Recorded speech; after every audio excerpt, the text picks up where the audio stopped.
Sejak tahun 2009, Tiongkok menerbitkan sebuah catatan penting di mana sebelum obor diluncurkan, mereka mempunyai yang namanya BRI, Belt Road Initiative. Masih berupa inisiatif, belum menjadi platform bernegara seperti tahun dilantiknya Xi Jinping menjadi presiden seumur hidup di Tiongkok tahun 2017. Di tahun 2009, protokol obor belum dijalankan. Protokol obor adalah menjalankan kolonialisasi 5.0 atau bahasa lainnya adalah sharp power. Belum bisa dijalankan karena ada beberapa koridor penting perdagangan belum mereka kuasai. Salah satunya Selat Malaka. Kita semua tahu setiap tahun lebih dari 100.000 mother vessel kapal kargo besar lewat Selat Malaka dan 80%-nya milik Cina. Apa yang terjadi kalau Indonesia dan Malaysia kompak? Selat Malaka digapit. Karena itu di tahun 2009 di Cina ada sebuah dilema besar sebelum menjalankan obor yang namanya BRI, Belt Road Initiative tadi, yang saat itu dikenal dengan istilah Malaka Dilema. Ya sudahlah, sejak saat itu mulai strategi ambil dua pejabat negara tersebut dalam jangka panjang di lobi politik itu sekali lagi memang panjang. Orang Pejambon, Kemenlu harusnya tahulah hal seperti ini. Kita Indonesia harusnya meletakkan atau punya lobbyis, para pelobi politik di luar para ambasador atau di luar para duta besar, khusus untuk manuver ke dalam Kongres, di Senat, di Capitol Hill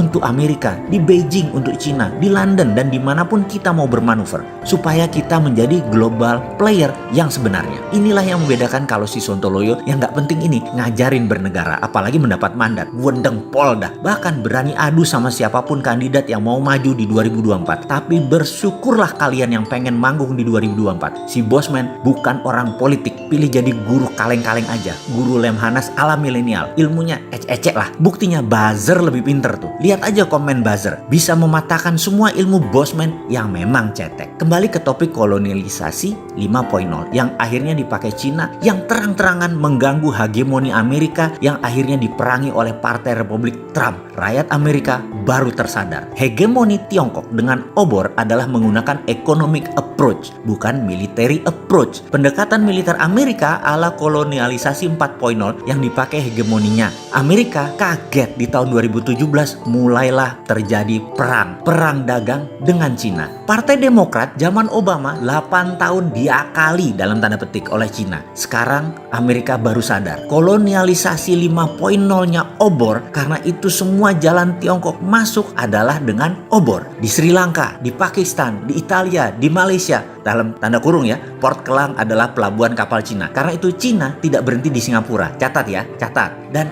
itu semua dicegat oleh hegemoni Amerika. Sekali lagi, semua itu bukan urusan kita kok. Indonesia bagaimana? Saat ini memang langkahnya agak kurang paham geopolitik dunianya yang sangat dinamis ini. Indonesia masih gagap. Tersering langkahnya hanya membangun narasi politik saja. Belum langkah gebrakan aksi nyata. Dan punya posisi tawar selain ngajakin FDI, please invest in my country. Jadi ada baiknya kita ingatkan ada kekuatan lain. Kekuatan tawar Indonesia. Kok nggak dilirik pejabat itu? Dalam negeri loh ini. Oke, kita rakyat sing sabar nggih, karena memang kita bukan oligarki yang bisa jagongan di teras kantor pejabat melobi dengan diskusi-diskusi santai mereka. Ya sudah, supaya paham dengan kolonialisasi 5.0 yang diajari di Akademi Militer Baltimore, apa itu kolonialisasi 5.0 yang dipakai Tiongkok, mereka mengilustrasikan dengan apa yang dipakai Gajah Mada, mempersatukan Nusantara. Kita semua tahu menyatunya Nusantara di bawah panji gula kelapa merah putih Majapahit hampir tidak ada tumpah darah. Hanya Pajajaran yang melawan sebentar dan akhirnya terjadi kesepakatan juga. Walaupun armada perang laut Majapahit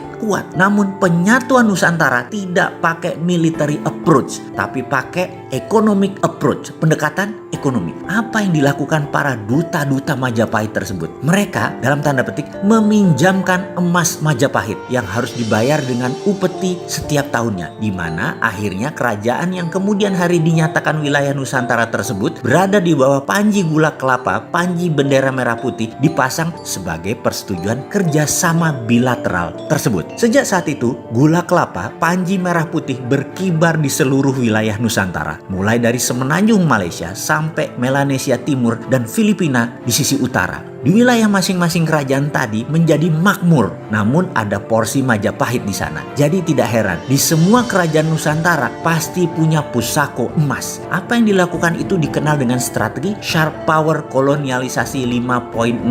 Pada saat itu, itulah perluasan Lebensraum, wilayah hidup yang elok dimainkan oleh Patih Gajah Mada. Cepat, tanpa terasa, menjadikan Majapahit negara maritim terbesar di dunia. Sehingga kalau ada yang bertanya kenapa logo keluarga Bosman sebagai shadow waktu itu, ada kata-kata swift, silent, deadly dalam bahasa Sanskerta. Sahabat sekarang jadi paham kan manuver cantik Patih Gajah Mada menyatukan Nusantara menggunakan moto itu. Oke, baiklah, ini hanya sekilas informasi tentang kolonialisasi 5.0 yang protokolnya dijalankan Tiongkok sekarang. Jadi bukan masalah jumlahnya hanya sedikit, hanya negara nomor 3 atau nomor 4 berinvestasi di Indonesia itu loh ya. Saya saat ini bersyukur sekali di mana pejabat sekarang pinter-pinter sehingga Indonesia tidak kena jebakan ilmu yang bangsa Indonesia sendiri pemiliknya. Gak mungkin pejabat Indonesia segeblek itu kemakan kolonialisasi 5.0. Tidak mungkin, tidak percaya saya.